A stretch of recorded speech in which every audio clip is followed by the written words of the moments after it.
More than ever before, more Kenyan women are daring engineering and other technical-oriented professions. All this thanks to the fact that female students are deliberately embracing industrial courses anchored in science, technology, engineering and mathematics, otherwise known as STEM. Tonight on Tech One, we shine some light on women involved in the manufacture of semiconductors.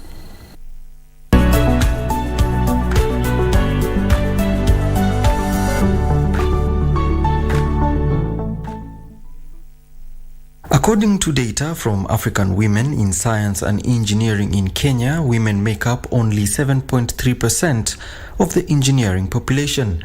It is further noted that the admission of female students to engineering courses are at 24%.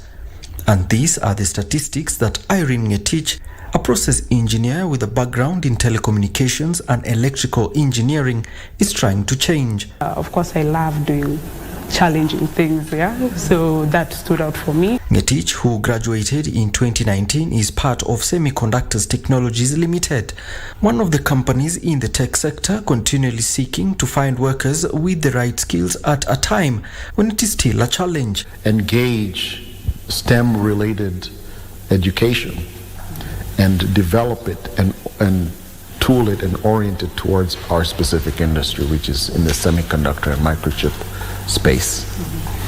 And so we started attaching students and having internships through STL. The company employs about 100 engineers, 70% of them are women, who build semiconductors used in almost every sector of electronics, in consumer electronics such as microwaves, refrigerators, mobile phones, laptops and video game consoles. A chip is like the driver or the brain of every system you can think of, and it is usually integrated on a circuit board, but they're usually very small in size.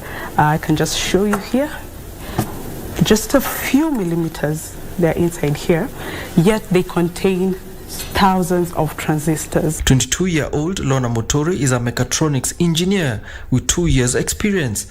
She demonstrates her knowledge in this technical niche. We need a process to run from one stage to another. So if that doesn't happen, I come in and I figure out what is wrong, either in the code work or in the machine hardware itself, and then from there we can figure out what we can do to rectify that. CEO Githinji says companies can adopt competitive human resource development programs that can help bring in more women. What you see at STL, whether it's deliberate or inadvertent, is a result of pretty rigorous, attention to the human resource capacity of the individual. And so it so turns out that these young women in STEM at STL have a very compelling story to tell. They are extremely intelligent, they are doing exceptionally well, they are training very well, and they're producing very well. Establishing relationships with other universities in Kenya and the region have been identified as an effective method of attracting skilled women in tech. Alan Auko, Tech One.